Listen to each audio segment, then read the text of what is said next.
یہ اٹھتے ہوئے جنازے ہمارے لیے عبرت کا سامان ہے کہ آج وہ چلے گئے ہیں تو ہم نے بھی جانے والے، آج ہم ان کے چہلم کے ختم میں جمع ہیں، کل ہمارے لیے بھی تو یہ مرحلہ ہوگا نا کہ ہم قبر میں ہوں گے اور لوگ ہمارے لیے جمع ہو رہے ہیں، اور یہ ہمیں نہیں پتا کہ آنے والا وقت کب آنے پہنچے۔ تو یہ اٹھتے ہوئے جنازے ہمارے لیے سامان عبرت ہیں۔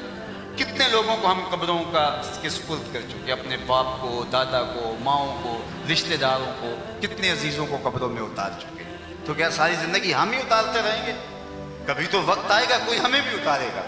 تو قبل اس سے کہ وہ وقت آئے تو یہ اٹھتے ہوئے جنازے ہمارے لیے عبرت ہے، عبرت۔ حضرت ابراہیم خلیل اللہ نے اللہ کی بارگاہ میں عرض کی تھی کہ میری موت کا جب معاملہ ہو تو اسرائیل پہلے حاضر خدمت ہو۔ اسرائیل سے باقاعدہ وعدہ لیا تھا کہ جب میری روح قبض کرنے آنے لگو تو سب سے پہلے مجھے کوئی پیغام میسج بھیج دینا تاکہ میں موت کی تیاری کروں۔ اللہ کے پیغمبر تھے، اسرائیل نے وعدہ کر لیا۔ ایک دن حضرت اسرائیل حاضر ہوئے، پوچھا کدھر آیا؟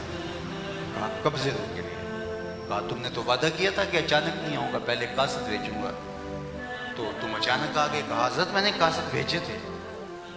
فرمایا میرے پاس تو کوئی تمہارا قاصد نہیں آیا۔ کہا آپ کے سامنے کتنے لوگوں کی موت واقع ہوئی، یہ میرا قاصد نہیں تھا تو اور کیا تھا۔ جب بڑھاپا آنے لگے، جب یادداشت کھونے لگے، جب بالوں میں سفیدی اترنے لگے، جب نظر کم پڑنے لگے، جب اعضاء مدمحل ہونے لگے، جب قوا کی طاقت کم پڑنے لگے تو سمجھ لو موت کا میسج ہے، موت کا پیغام۔ تو قبل اس سے کہ وہ وقت آئے، وہ لمحے آئیں اور ہم بے بس ہوں۔ جب روح نکلتی ہے تو اس کا آغاز پاؤں سے ہوتا ہے کہ بندہ بھاگ نہ سکے، لیکن آنکھیں آخری لمحوں تک کھلی رہتی ہیں تاکہ بندہ یہ منظر اب دیکھتا رہے۔ اللہ نے قرآن مجید میں سورہ القیامہ میں فرمایا کہ وہ وقت یاد کرو جب پنڈلی پہ پنڈلی چڑھ جائے گی، جب انگوٹھے باندھ دیے جائیں گے، وہ جب آنکھیں تاڑے لگ جائیں گی، جب ناک میں روئی ٹھونس دی جائے گی، جب غسال کی مرضی چاہے ادھر پلٹ دے چاہے ادھر پلٹ دے، چٹے لباس میں ملبوس ہو کے جب لوگ اٹھا کے لے جا رہے ہوں، قبل اس سے کہ لوگ اٹھا کے تمہیں لے جا رہے ہیں اس کے حضور، اچھا نہیں ہے کہ اپنے قدموں سے چل کے اس کی چوکھٹ پہ آ جا۔ جانا تو ہے ہی، چھٹکارا تو ہے نہیں، بھاگ تو سکے گا نہیں، جانا تو اس کے حضور ہے ہی ہے۔ تو لوگ جو اٹھا کے لے جائیں گے تو اچھا نہیں ہے کہ اپنے قدموں سے خود چل کے آ۔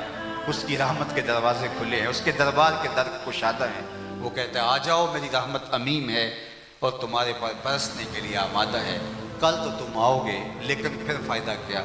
آج وقت ہے، زندگی ہے، لیل و نہار کے بدلتے ہوئے تیور تمہیں بتاتے ہیں کہ موت پر حق ہے، اور آج ہمارے یہ بزرگ چلے گئے، کل ہم نے بھی اس دنیا سے کوچ کر جانا ہے۔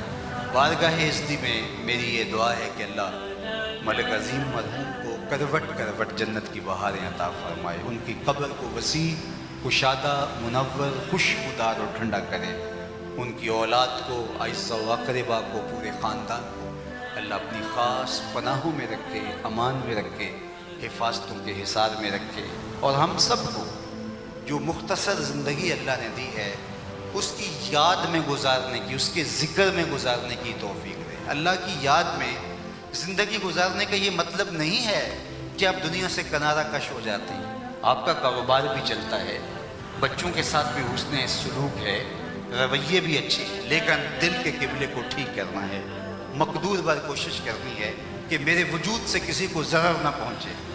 اس کوشش میں لگے رہنا ہے کہ میں اپنے رب کو ہر صورت میں راضی رکھوں، اور اگر کبھی میں محسوس کروں کہ میرا رب مجھ سے ناراض ہے تو پھر اس کو راضی کرنے میں دیر نہ کروں، اور وہ راضی ہونے میں دیر نہیں لگاتا، بندے کے اٹھے ہوئے ہاتھوں کی لاج رکھتا ہے۔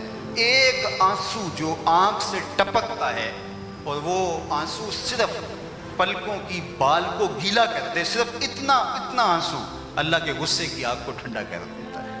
وہ اللہ کریم ہے، وہ 70 پاؤں سے زیادہ پیار کرتا ہے۔ اللہ اکبر، ماں جو اولاد سے پیار کرتی ہے، کوئی بندہ اس کو کسی ترازو پہ تول سکتا ہے ماں کے پیار؟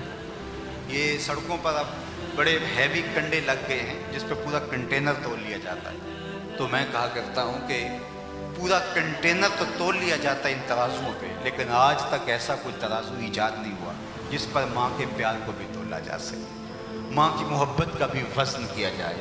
ماں کے سینے کے اندر جو تڑپتی ہوئی ممتا رکھی ہے، محبتوں کا جو ایک جہاں آباد ہے۔ ماں جب بولتی ہے تو اس کے لہجے میں جبریل بولتا ہے، ماں جب مسکراتی ہے تو لگتا ہے جنت کی ساری کلیاں کھل اٹھی۔ اور ماں کے لہجے کے اندر جو مٹھاس رکھی ہوئی ہے، جو پیار رکھا ہوا ہے، عالی نصب ہوٹلوں میں کھانا کھانے میں وہ سرور کہاں جو چولہے پر بیٹھ کے ماں کے ہاتھوں سے پکی ہوئی چپاتیاں کھانے سے نصیب ہوتا ہے۔ عالی جناب حضرت صاحب قبلہ مفتی علامہ پروفیسر ڈاکٹر کیا کیا القاب دیے جاتے ہیں، اونچے اونچے اسٹیجوں پہ یہ لفظ سننے سے کانوں کو وہ سرور کب ملتا ہے جو ماں کی زبان سے اوئے ببلو اوئے مٹھو سننے سے نصیب ہوتا ہے۔ ماں جب بولتی ہے تو اس کے لہجے میں اللہ نے وہ مٹھاس، وہ درک، وہ محبت، وہ شبنمی لہجہ رکھا ہے کہ روح تک اس کی تاثیر اترتی ہے اور من کی ساری پیاس بجھ جاتی ہے۔ وہ قرار جان نصیب ہوتا ہے کہ بس لگتا ہے کہ اللہ کی رحمتیں برس رہی ہیں۔ ماں دیکھ رہی ہو تو لگتا ہے کہ رحمتیں اتر رہی ہیں عرش سے۔ یار ماں کو اولاد سے اتنا پیار، اتنی محبت اور اتنی الفت کہ دنیا کے کسی ترازو پہ تولا نہیں جا سکتا۔ مجھے آپ بتائیے ماں اولاد سے اتنی محبت کیوں کرتی ہے؟ تو آپ سب کا ایک ہی جواب ہوگا کہ ماں نے بیٹے کو جنم دیا ہے، یہی وجہ ہے نا، اس نے جنم دیا ہے، اس لیے اس کی محبت کسی ترازو سے تولی نہیں جا سکتی، کسی پیمانے سے ناپی نہیں جا سکتی، اس کا نہ وزن دیکھا جا سکتا ہے، سمجھا جا سکتا ہے، نہ حجم تولا جا سکتا ہے۔ ماں اس لیے ٹوٹ کے پیار کرتے، اتنی محبت کرتی ہے، اس کا کوئی کنارہ نہیں ہے۔ سمندر کی پاتال تک تو شاید کوئی پہنچ گیا ہو، لیکن ماں کے پیار کا کنارہ آج تک کسی کو نہیں ملا۔ ماں اتنا پیار کیوں کرتی ہے؟ اس لیے کہ اس نے جنم دیا۔ بس میرا اسے ایک جملہ اچھی طرح غور سے سن لیجئے، جس ماں نے جنم دیا وہ اتنا پیار کرتی ہے تو جس رب نے خلق کیا وہ کتنا پیار کرتا ہو۔ ماں نے جنم دیا ہے، تخلیق نہیں کیا، خلق نہیں کیا۔ تو جس نے جنم دیا اس کی محبت کا ٹھکانہ نہیں ہے، تو جس نے خلق کیا ہے، جس نے دست قدرت سے بنایا ہے، جس نے اس کو اپنا شاہکار قرار دیا ہے، وہ کتنا پیار کرتا ہوگا۔ تو ماں کی گود چھوڑ کر بندہ بھاگ جائے، بیٹا بھاگ جائے، تو ماں کہتی ہے پتر آجا، اتنی ٹھنڈی چھاؤں کہیں نہیں ملے گی، زمانے کے دھکے کھائے گا، آجا پلٹ کے، آغوش میری کشادہ ہے، باہیں کھلی ہیں تیرے لیے، آجا پلٹ کے، اتنی ٹھنڈی چھاؤں کہیں نہیں ملے گی۔ مالک کی دہلیز چھوڑ کے جب بندہ بھاگتا ہے، آواز آتی ہے یا ایھا الانسان ما غرک بربک الکریم، او بھاگنے والے آجا پلٹ کے، تیرا رب بڑا ہی کریم، بڑا ہی کریم ہے۔ تو آئیے ہم اس کے حضور پلٹیں، اپنی زندگی کو مالک کی دہلیز پہ لے آئیں۔ زندگی میں یہ تصور بھی نہ کریں کہ نماز 5 گانا ہم چھوڑ سکتے ہیں، یہ رب کا حق ہے ہمارے ذمے جس کو ہر صورت میں ہم نے ادا کرنا۔ یہ تصور میں بھی نہ لائیں کہ ہم نماز چھوڑ بھی سکتے ہیں۔ اللہ کے حضور سجدہ ہمیں در در کے سجدوں سے نجات دیتا ہے، طمانیت باطن کا نور ہے اور قرار جاں کا ذریعہ ہے۔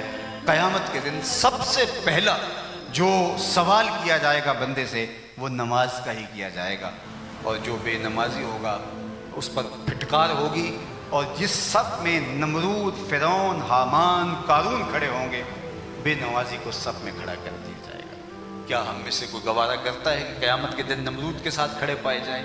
تو جب یہ ہم گوارہ نہیں کرتے تو 5 گانا نماز شیاد زندگی ہو۔ اپنی نگاہوں کی حفاظت کیجئے، اپنے خیالوں کی عفت کا سامان کیجئے، اپنی زبان کو کنٹرول کیجئے۔ بہت سارے گناہ ہماری زبان کی وجہ سے، سویر سے لے کر شام تک، غیبت سے لے کر بہتان تک، چغلی سے لے کر جھوٹ تک، فضول گوئی سے لے کر کے بہتان تراشی تک، یہ زبان کے شاخسانے ہیں۔ تو جس نے زبان کو محفوظ کر لیا تو گویا اس نے اپنے آپ کو محفوظ کر لیا۔ میرے اور آپ کے آقا مولا نے فرمایا جو اپنی پارسائی کی جگہ کو اور جو دو اس کے جبڑوں کے درمیان یعنی زبان، جو ان 2 چیزوں کی مجھے ضمانت دے دے، میں محمد اسے جنت کی ضمانت دیتا ہوں۔ تو زبان کی حفاظت